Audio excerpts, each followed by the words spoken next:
আমার সেই গল্পটা এখনো শেষ হয়নি।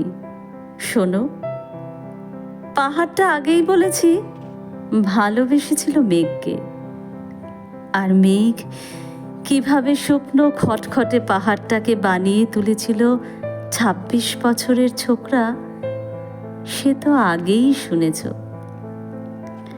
সেদিন ছিল পাহাড়টার জন্মদিন।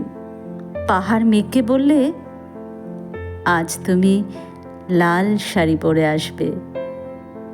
মেঘ পাহাড়কে বললে, আজ তোমাকে স্নান করিয়ে দেব চন্দন জলে।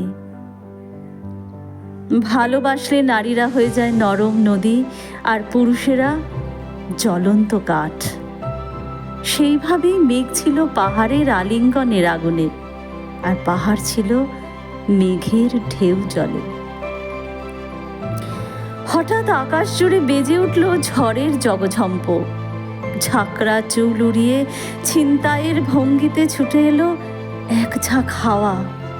মেঘের আঁচলে টান মেরে বললে, ওর ছুরি, তোর বিয়ে। এখনো শেষ হয়নি গল্পটা।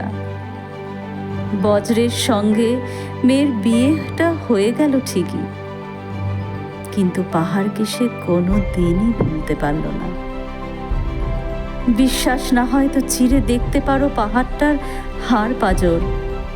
ভেতরে থই থই করছে শত ঝর্ণার জল।